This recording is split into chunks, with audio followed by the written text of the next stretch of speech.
یه قلوب بخوریم. از تجربه افسردگی بعد از مهاجرت و زندگی تو ژاپن براتون بگیم. ماشاءالله اینجوری بودم که اوف اینجا اصلا بهشته. یه جاهایی مثل کار پیدا کردن بود که خیلی حس کردم که چقدر سخته، که خیلی یه چیزیه که جلو نمیره. مثلا روزایی بود که واقعا نمیخواستم از تخت بیام بیرون، شبا که میرفتم میخوابیدم گفتم واقعا این بود، امیدوارم ناپدید بشم. کسی که به عنوان همراه در واقع با همسرش میاد و وارد کشوری میشه، از خودت هویت نده.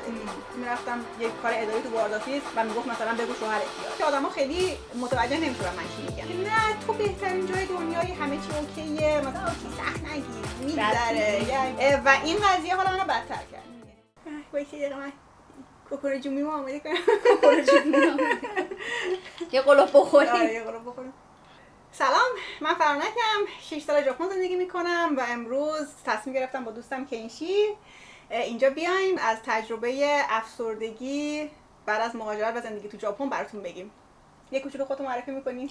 کنشی هستم، 7 سال ژاپنم، 5 سالش دانشجو بودم، سومین سالیه که دارم کار میکنم و مرسی از فرانک که من دعوت کرد به چنلش.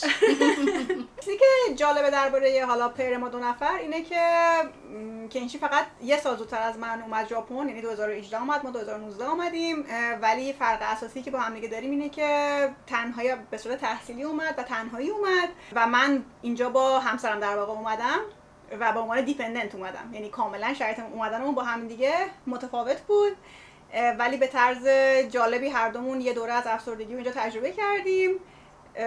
حالا میخوام راجع به اون باهاتون صحبت کنیم. خب اول من بگو که وقتی اومدی ژاپن احساست به طور کلی درباره ژاپن و مهاجرت چی بود؟ آیا اصلا ژاپن اون تصویری که ازش داشتی به عنوان یک کشور قبل از اومدن، آیا تصویرت با واقعیت یکی بود یا نه؟ خب اون سال اولی که اومدم به نظرم مثلا خیلی همه چی گوگلی و خوب و قشنگ بود و اینجوری بودم که آخ چون بالاخره اومدم، بالاخره تونستم خارج بشم و به ژاپن برسم و همین خیلی حالت فضا خیلی گوگلی داشت. ولی فکر کنم بعد از یه سال که مثلا وارد دوره خودم شدم اینجوری بودم که نه فکر نکنم یه چیزایی فرق داره، چون مثلا موقع است که واقعا باید کار کنی و درگیر زندگی میشی، اینجوری نیست که همه چیز خوش. در واقع هانیمون فیزش میشه گفت که تمام شد دیگه. جالبه که برای منم یه همچین تجربه مشابهی بود، یعنی من وقتی وارد ژاپن شدم اینجوری بودم که اوف اینجا اصلا بهشته، یعنی کشوری بهتر از ژاپن وجود نداره، همه چی خیلی زیبا بود، قشنگ بود، خوشمزه بود. ولی بعد که یکم میگذره کم کم اون از اون هایت میای پایین‌تر، آهسته آهسته شروع می‌کنی مشکلات کشورم دیدن. به من بگو که بعد از اینکه چند سال ژاپن بودی آیا همچین حسی داشتی نسبت به اینکه به این جامعه تعلق داری یا نداری؟ میخوام بدونم که آیا این قضیه تاثیر روی افسردگی در بعدش تجربه کردی داشت یا نه؟ ببین یه جاهایی حتی خودت هم فکر کنی که مثلا اوکی من یه بخشی از این جامعه مثلا من کار داوطلبی که انجام میدادم خب از طرف بخش ژاپنی داشتم وارد کار میشم، اینجوری بودم که خب منم تو تیم ژاپنم یه جورایی، ولی مثلا احتمالا از آدماش وقتی میپرسی خب تو هیچ وقت ژاپنی نیستی واسهشون، یه واقعیته. ممکنه بعضا ناراحت بشی ولی برای من آخرش اینجوری بود که خب نظر اونا دیفاین نمیکنه کل قضیه رو، من خیلی اجازه ندادم اونا من رو تعریف کنن. یه جاهایی مثل کار پیدا کردن بود که خیلی حس کردم که چقدر سخته و چقدر پذیرفته نمیشی، با اینکه کاندید خوبی هستی، با اینکه همه چیز اوکیه و حتی من دانشگاهی هم که فارغ التحصیل شدم دیگه جزو تاپ مثلا شماره 1 کل کشوره. خیلی‌ها میگن که مثلا تو از اینجا مثلا تو رزومت اونو بخوره مثلا حلوات میکنن، ولی حس میکنم که نه واقعا هی دارم ریجکت میشم، خیلی جایی نمیگیرن منو و خیلی یه ذره سرخوردگی عجیب غریبی داشت. پس یه جورایی من اینجوری برداشت میکنم که احتمالاً از اینجا بود که کم کم افسردگی شروع شد، درست میگم؟ آره اون موقع یه جورهایی در واقع آخر دوران تحصیلت یه جورایی میشه گفت. بعد از چند سال بود؟ من وقتی بود که سال اول دکترامو شروع کردم، بخش درس خوندن خودش احتمالاً برای خیلی از آدما ممکنه تروماتایزینگ باشه تو ژاپن. ریسرچ من جلو نمیرفت، همون مطلب تکراری که 3 سال بی نتیجه بود رو دوباره به من دادن و خیلی هم استادالا شاید کمک نمیکنن، شاید هم من انتظار متفاوتی داشتم ولی حس میکنم که خیلی یه چیزیه که جلو نمیره، یه چیز راکدی بود که 3 سال به هیچ جا نرسید و انتظار داشتم من یه چیز جدیدی خلق کنم واسهشون. واقعا اصلا انتظار داشتم یه چیز جدید بهمون بده و یه ریسرچی هم بود که هیچکی روش کار نمیکرد. هیچکی. بعد خود آدم خب سرخورده میشه یه جایی که بابا مثلا این چیزی که من روش کار دارم میکنم بس دیگه آقا بکشیم بیرون، این جواب نمیده، بیاین یه جور دیگه نگاه کنیم. ولی استاد منم ولکن نبود، اصرار داشت که نه تو حتما همینو از یه جاهای دیگه بریم انجام بدیم. و یه بخش بکنم خیلی بخش بد ریسرچ کردن اینه که تو فکر کن 120 ساعت وقت میذاری کلی آزمایش انجام میدی. مثلا من 120 تا نمونه کوچیک میگرفتم، پیپت میزدم مثلا در حدی که مثلا رگ دستم باد میکرد و خب جواب نمیداد پلیتا و استاد میدید گفت خب بازم تکرار کن. و اینجوری بودم که این تو 50 ساعت کار منو اینجوری بودی که یه بار دیگه بکن. و خیلی خب مثلا دیسمیسیو بودن رفتارشون و اینا خیلی آدم رو ناامید میکنه. و فکر کنم یه بخشی از متاسفانه ریسرچ و دکترا خوندن این هست. یه بخشی واقعا فکر می‌کنم این هست، ولی خب یه بخشی کلا فرهنگی هم، یعنی کالچرال هم باشه. کلا ژاپنیا اونقدر فرهنگ تشویق خیلی چیزی نداره. اگه خوب باشی تشویقت میکنن، ولی اگه خوب پیش نره یا اشتباه کنی به هیچ عنوان ملاطفت ندارن. یعنی میان توت و گاهی اوقات خیلی شدید برخورد میکنن و خب این باعث حس سرخوردگی میشه دیگه. آره ولی من خیلی خوششانس بودم که استادم خیلی واقعا بعد برخورد نمیکرد و این خوششانسی من بود. ولی استادای خیلی وحشتناک دیگه شنیدم از دوستان و یه همچین جایی بودم و اینجوری بودم که خب نه من باید کار پیدا کنم. این ممکنه 3 سال جواب منو نده، من باید پلن بی داشته باشم واسه خودم. کاری هم که من میخواستم خب ربطی به رشته‌ام نداشت، یه چیز 180 درجه متفاوتی بود. مثلا کانتنت کرییشن و کار خلاقانه هیچ ربطی به ریسرچ و ساینس نداره و آدمم نمیدونه آقا مثلا تو ژاپن چجوری ما باید وارد کار بشیم. من هنوزم نمیدونم به عنوان کسی که کریئتور چطوری میشه کار پیدا کرد اینجا. واقعا خیلی سخته. مثلا کسی که مثلا مهندس خیلی راحت‌تر کار پیدا میکنه تا ماها. مثلا اگه کریئتور خارجی باشی خودش همه چی رو تشدید میکنه دیگه. و خلاصه اینجا بود که مثلا با یه ریکروتر یه بار حرف زدم و یارو بهم گفت که ببین تو نمیتونی. مثلا یکی برگرده بهم بگه نمیتونی، خب هم آدم ناراحت میشم، عصبانی میشم که چرا نمیتونم، چرا من باید نتونم. و خب اینم خیلی تریگر کرد کلا اون دمفال بعدشو. خب حالا یکم راجع به خود افسردگی توضیح میدی برامون که مثلا حسش چطوری بود؟ یعنی مثلا حس و حال در واقع چی باعث شد که احساس کنی اوکی من الان مثلا افسردم؟ ببین اون چیزی که من تجربه کردم فکر کنم یه دوره طولانی بود که مثلا هی پایلاب شد. اولش این بود که خب مثلا خیلی از دوستای من درصدشون تموم شد رفتن و اونایی که باقی مونده بودن منو خیلی تو جمعاشون اینکلود نمی‌کردن. خب مثلا یه حالت انزوای اجتماعی یه جوری تو دوستام به وجود اومد. اینجوری بودم که چه دوستان منو دوست ندارن. بعد ریجکت شدن از کارها بود به مدت 1 سال تقریبا که واقعا لب مرزی کاری تونستم پیدا کنم. یه فکر کنم مثلا 6 ماه فقط هی ریجکت بشی و واقعا حس خوبی به آدم نمیده. و بعدش رفتم سر کار اولم که کار بسیار تاکسیک، بسیار داغون، با یه مدیری که واقعا خیلی آدم عوضی بود. تمام سعیش این بود که تو رو بکوبه. یعنی شخصیتت هم اونجا خورد شد قشنگ.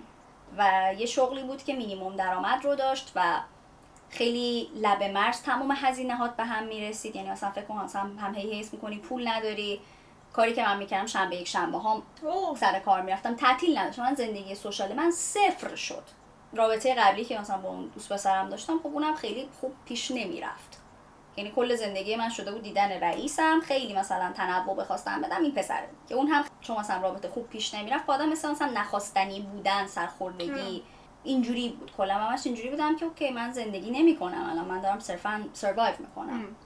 و مثلا روزایی بود که واقعا نمیخواستم از تخت بیام بیرون. شبا که میرفتم میخوابیدم گفتم واقعا همین این بود. کاش امیدوارم ناپدید بشم، از این تخت دیگه بلند نشم. من مثلا یه حس اینجوری بود که واقعا گیواب کرده بودم اون لحظه. چون اینجوری بودم که من کار دیگه که نمیتونم غیر این بکنم، رئیسم که اینجوری خله، هیچی خوب پیش نمیره، پول ندارم، زندگی مثلا سوشالی ندارم. شاید برای این مدت طولانی اینجوریه. من فکر نمی‌کنم جای دیگه‌ای بتونم مثلا بیشتر یه کاری بکنم. برای من اینجوری بود. اون فاز افسردگی پایلاپ 3 ساله‌ای بود که اون رئیسه و کاره و اصلا توکیو اومدنه قشنگ تیر آخر بود. تیر خلاص بود به من. یه نوشیدنی بخور. تو این فاصله که کنشی داره یه قلوب میخوره، یکم از خودم براتون بگم چون میخوام که منم راجع به افسردگیم صحبت کنم و بعد بریم سر این که بعدش در مواجهه با این قضیه هر کدوممون چطور برخورد کردیم و چه کاری انجام دادیم. تو کیس من خب میگم کاملا ما با هم دیگه متفاوت بودیم. من تنها نبودم، همسرم اینجا بودش، مشکل مالی نداشتیم، همسرم اصلا ما کاری مهاجرت کرده بودیم، همسرم اصلا اول سر کار میرفت، ما درآمد داشتیم، خونه داشتیم و این بخش نبود. ولی بخشی که میخوام راجع بهش صحبت کنم به عنوان دیپندنت، کسی که به عنوان همراه در واقع با یک همسرش میاد و وارد کشوری میشه، یه مشکل اصلی که داره اینه که عملاً احساس میکنی که از خودت هویت نداری. در واقع تو همه چیز به یه نفر دیگه وابسته است، ویزات به یه نفر دیگه وابسته است، نون شب تو یه نفر دیگه داره میده و کلا اینجوریه که اوکی اگه مثلا فردا پاشی و اون مثلا شخص تو رو نخواد تو باید مثلا خداحافظی کنی بری. یه همچین حسایی با خودش داره. در واقع احساس هویت مستقل نمی‌کنی. مثلا فرم میری پر کنی، مثلا خیلی جا فرما رو نمیدن تو که تو پر کنی، مثلا میخوای بری سری کارهای اداری انجام بدی. مثلا من بارها شده بود میرفتم یه کار اداری تو وارد آفیس و میگفت مثلا بگو شوهرت بیاد، یا مثلا اونجا منو مجبور میکردن زنگ بزنم به همسرم که مثلا چک کنن که اون حتما مثلا اوکیه با فلان قضیه و اینا. این یه بخشش بود. یه بار دیگه‌اش این بودش که من توی ایران واسه خودم کسی بودم. من هم شرکت کشتیرانی کار میکردم، بعد مترجم بودم یه 5 سالی، یعنی آخرین شغلی که داشتم مترجمی بودش. انتشاراتی ها همین خواستم با هم کار کنن، حقوقم بالا بود، درآمدم خوب بود، شناخته شده بودم تو اون حوزه حالا کتاب و این حرفا که خیلی واسه خودم ارزشمند بود.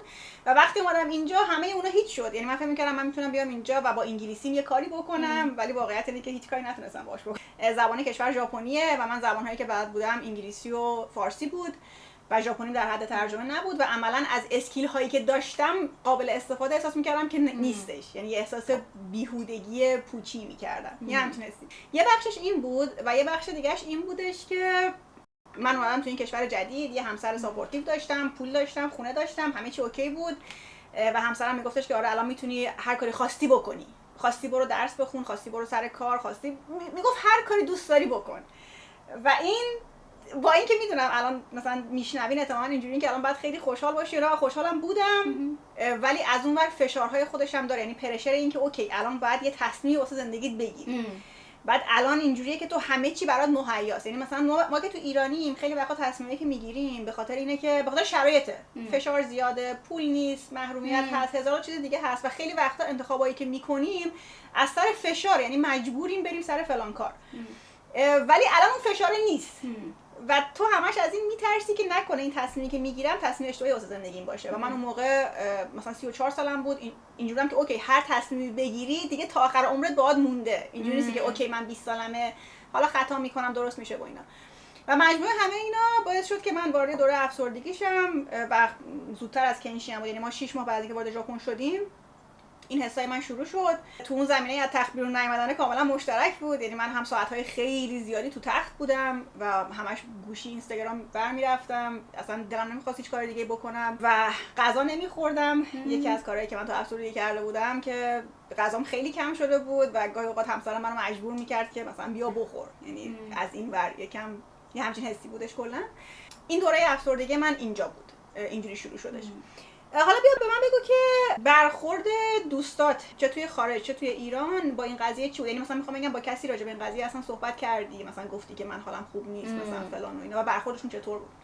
با چند نفر از دوستام که صحبت میکنم خب ساپورتیو بودن، گوش میدادن و همزمان سعی میکردن بگن که مثلا دستاوردهام رو تا اینجا یادآور بشن که تو همه اینا رو تنهایی انجام دادی، اوکیه، it's just a phase. همش اینجوری بودن که it's just a phase.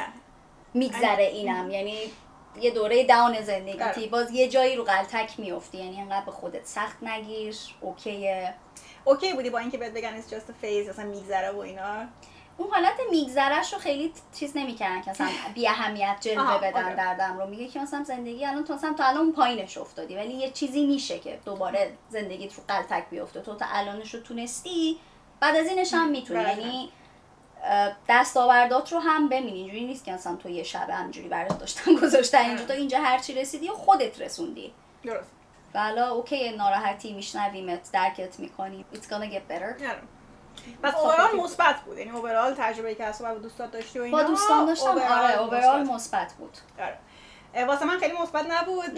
یعنی آره واسه من خیلی مثبت نبود و فکر می‌کنم یکی از دلایلش اینه که به خاطر اینکه تو یه دختره حالا تنها و مستقل بودی اینجا و فکر می‌کنم واسه آدم‌ها درکش راحت‌تره که تو بگی من حالم خوب نیست، چون خب اینجا تنهایی، داری تنهایی کار می‌کنی، خودت باید خرجتو بدی و این حرفا. یه مشکلی که من داشتم، احساس می‌کنم که آدم‌ها خیلی متوجه نمی‌شدن من چی میگم. یعنی همه اینجوری بودن که نه تو بهترین جای دنیایی، همه چی اوکیه، مثلا نمی‌فهمیدن که من از کی ناراحتم و منم نمیتونستم به اونا بگم چون اونقدر خودم هنوز بهش آگاه، فقط میدونستم حالم بده، یعنی اون موقع نمیدونستم که حالم، الان میدونم که دلیل حال بدم چیه، اون موقع نمیدونستم. و خب این باعث شد که آدما خیلی همدردی نداشته باشن و وقتی میگفتن که مثلا اوکی یه بهتر میشی میگذرهشون، یه جورایی احساس میکردم از روی این بود که مثلا بیارنش پایین، مثلا اوکی سخت نگیر میگذره یا این حالت یا اینا. و این قضیه حالا منو بدتر کرد. یعنی من یه مقدار یه چند ماه حالم خوب نبود، افسردگی داشتم و بعد که این مکالمه با چند تا دوستام اتفاق افتاد من یهویی شات داون کردم، یعنی کلا ارتباطمو با همه آدما قطع کردم. تو سوشال مدیا فعالیت استوری نمیذاشتم اصلا هیچی و اینا، کلا سعی میکردم با هیچ کس، یعنی اگه به مامانم زنگ می‌زدم از رو زور بود که مثلا فقط من زنده‌ام، مثلا دلم نمیخواست با کسی در ارتباط باشم. و یه دوره خیلی بدی بود که فکر میکنم حدوداً 5 یا 6 ماه ادامه پیدا کرد. این دوره‌ای که خیلی دیپ بود، یعنی اینجوری بودم که اوکی من هرگز از این ته نمیتونم بیام بیرون. دیگه افسردگی چجوریه؟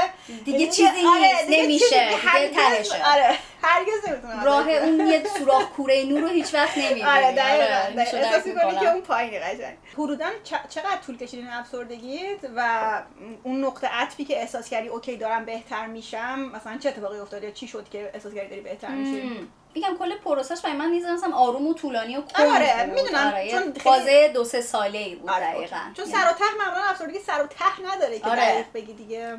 و وقتی حس کردم که داره بهتر میشه که خب بالا با یه آدم دیگه آشنا شدم و اون مثلا جوری که من رو نگاه میکرد شاید باعث شد که من خودم رو هم ببینم دوباره. و یه سری آپشن هایی مثلا یادآور میکنه که میتونی کار دیگه ای پیدا کنی، ته دنیا نیست. پارتنر مناسب در زمان مناسب. like that's another thing. اون موقع واقعا آره این که مثلا یه آدمی بود که منو دیده شدم، دوست داشته شدم و اینجوری بود که ببین راه دیگه ای هست. یعنی من واقعا به ذهنم نمیرسید که یک راه دیگه ای هم هست و مثلا در طی حرف زدن ها و نتورکینگ و اینا خیلی من اصلا پوش میکرد که برو نتورکینگ کن با آدمای دیگه، اصلا خودتو تعریف کن واسهشون، از خودت بگو. اونجور جایی که رفتم میگم که نه آقا من خیلی کارا میتونم بکنم و این خیلی کمک کرد و همین مثلا دوستای ساپورتیو داشتن و خب شاید همون پارتنر خیلی ساپورتیو داشتن. یعنی اون کم بود، من یه ذره اصلا کم بود دیده شدن و محبت داشتم از یه آدم دیگه که خب خودم بعد این کار رو میکردم. That's another thing. و اون آدم باعث شد که من خودم رو هم ببینم و خودم رو هم دوست داشته باشم، یعنی خودم رو هم پوش کنم به اون انرژی که همیشه بودم برسه. یعنی مثلا من یادم مثلا به همون آدم میگفتم این تو منی که میبینی من -50 هم الان، من حتی 0 هم نیستم و این من نیستم. و مثلا خیلی کمک کرد که مثلا حالت 100 هم برگردم. آره. و پوشای خودم البته. آره قطعا. واقعیت اینه که این حرفی که دارن میزنن که میگن که باید اصلا از درون بیاد و سلف لاو و این حرفا 100% درسته، ولی واقعیت اینه که اینجوری ورک نمیکنه. تو نمیتونی مثلا آدمی که هیچ وقت حالا خیلی کم تو عمرش مثلا لاو دیده، عشق دیده و اینا، نمیتونی تو یه روز از خواب پاشی بگی اوکی من امروز خودم رو دوست دارم. یعنی اینجوری ورک نمیکنه. به نظر من واقعا نیازی که حداقل استارتش یک کم از بیرون بیاد، چون دلیل عشق اینکه ما خودمون دوست نداریم واسه اینکه از بیرون به ما هیچ وقت عشق ندادن. واسه همین واسه اینکه تو بتونی استارت اون سلف لاو بزنی، به نظر من نیازی که از بیرون یک کم لاو دریافت کنی و بچشی طعمشو، بعد یاد بگیری اوکی پس من میتونم حالا خودم هم دوست داشته باشم. و فکر می‌کنم واسه همین پروسه من دقیقاً آره، چون یه پروسه‌ای بود که ریجکت میشم، نخواستنیم. همش حس نخواستنی بودن بهم دست میداد. با اینکه اینجوری بودم که من مشکلی ندارم ولی چرا نخواستنیم، چرا نمیشه. و خب برای یه آدمی بود که خواسته شدم از طرفش و دارم دیده میشم و هم باعث شد که واقعا خودم رو هم ببینم و واقعا سر و پا بشم. درست میگیم. من از خودم بخوام بگم، من اون زمان وارد یه گروهی شدم به اسم گروه حمایتی جیپسی که یکی از دوستام توی ایران برگزار میکرد. دور همه آنلاین بود، با هم میشستیم و راجع به موضوعات مختلفی صحبت میکردیم. گاهی اوقات خیلی بحثا دیپ میشد، یعنی بچه‌ها از افکارشون، از سیاه ترین و مثلا درون‌ترین افکارشون اونجا میتونستن صحبت کنن، چون یه سیف اسپیسی ایجاد شده بود، خیلی فضا امن بود، میتونستیم همه چی رو بگیم. و من اونجا اولین بار بود، یعنی بعد از اون 5-6 ماهی که با هیچ کس در ارتباط نبودم، اولین باری بود که شروع کردم با آدم‌ها راجع به این قضیه صحبت کردن و فهمیدم چقدر تاثیر داره که تو با آدم‌هایی صحبت کنی که درکت میکنن تا آدم‌هایی که اصلا هیچ درکی از افسردگی و این حرفا ندارن. و من اونجا شنیده شدن کردم و برای اولین بار اینجوری بودم که اوکی مثلا شاید بتونم اوکیش کنم.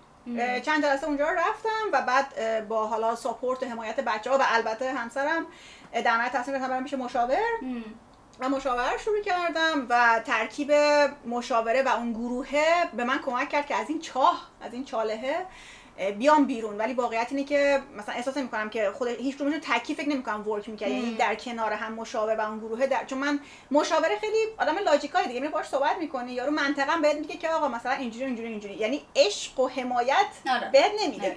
که من این عشق و حمایت رو از گروه جیپسی میگرفتم و از این ور میرفتم بخش منطقه‌اش اونور حل می‌کردم و خب میگم ساپورت کیوانم که همیشه بود و تونستم از این قضیه بیام بیرون.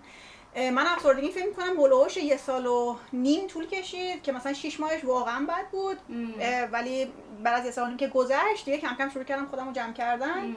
یه سری تصمیمات تو زندگیم گرفتم، از جام جوری بلند شدم، گفتم اوکی الان وقتشه که مثلا بلند شم و اینها. و اتفاقا دقیقاً مبحث سلف لاو و اینا همون جاها مطرح شد که اوکی من نیاز دارم که مثلا سلف لاو داشته باشم، خودم بیشتر دوست داشته باشم.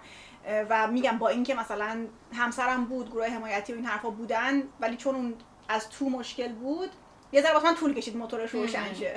الان چند ساله که دارم روش کار میکنم و فکر میکنم که بهترم شدم. همونجوری فکر میکنم تو هم بهتر شدی تو این سالها و اینا. واقعا خیلی مبحث مهمیه.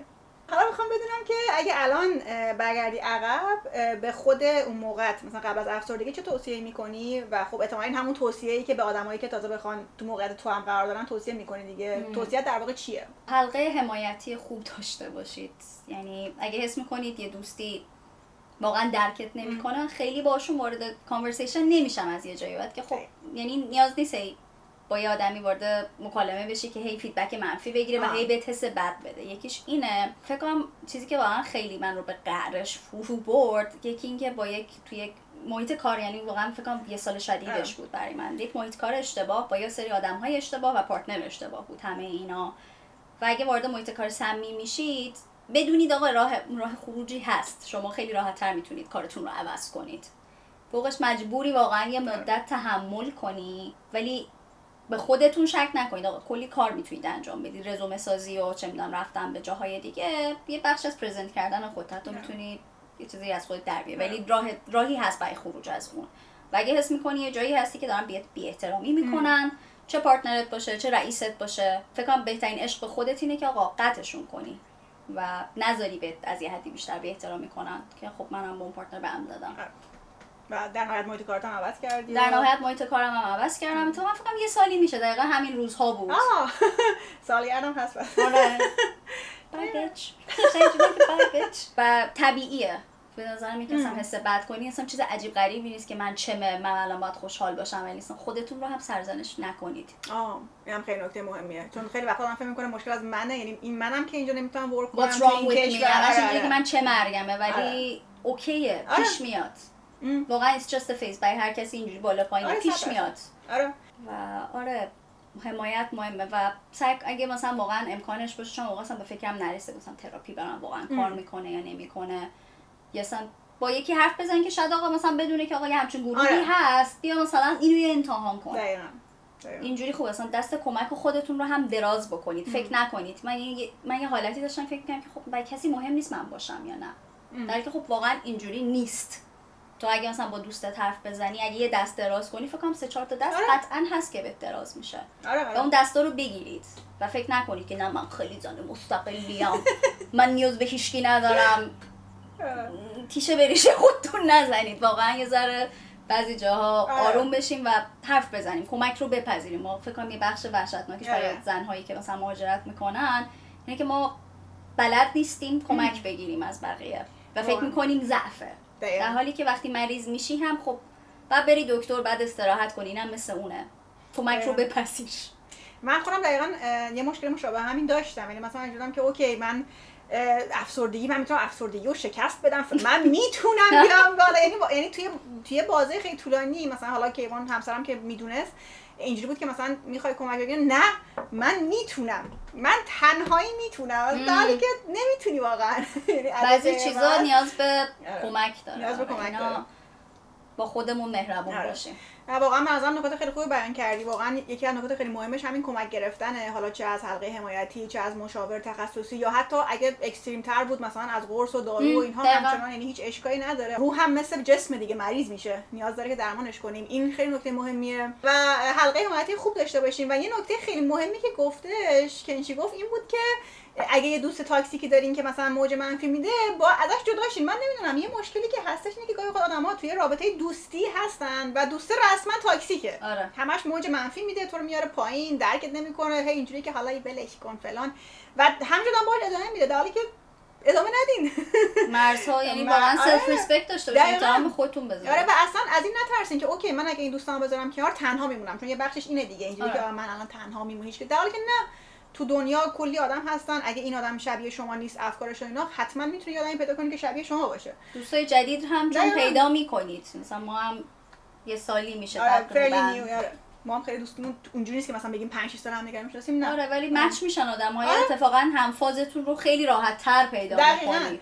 شما وقتی دورتون رو خالی کنین از آدم‌هایی که منفی و تاکسیکن، اون موقع تازه میتونین آدم‌های درستتون رو پیدا کنین. اون فضای جدیدی که باز شده خیلی چیز قشنگ‌تر بیاد، چه مثلا دوست باشه، کار باشه، پارتنر باشه، همیشه خودتون رو اول. تا وقتی که فضا رو بسته نگه می‌دارین، خب کس دیگه هم نمیتونه بیاد توش دیگه. شما باید یکم جا رو باز کنین که آدم‌ها بتونن وارد این جای بشن. من اون زمان فقط یکی رو می‌خواستم که بهم بگه که میشنومت، میفهمم چی میگی، درکت، همین، بدون اینکه راه حل بده، بدون اینکه فقط بشنوه منو.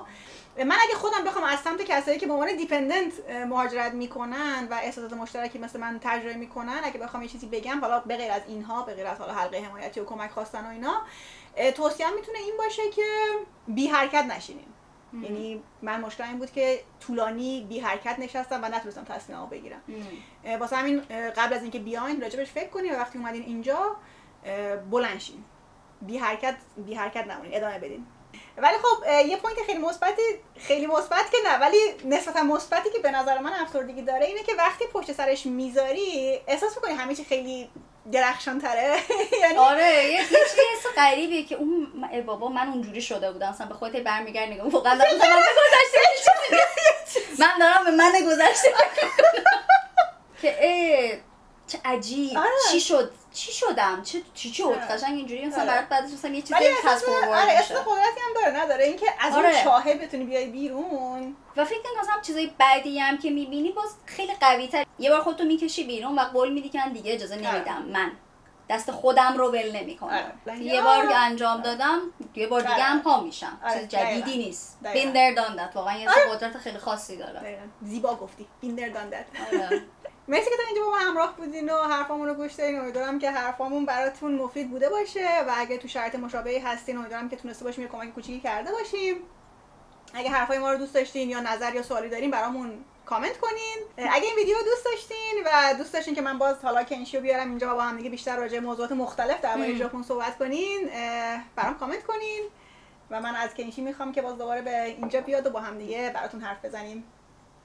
لایک و سابسکرایب یادتون نره. تو ویدیو بعدی میبینمتون. بای بای. Oh my god.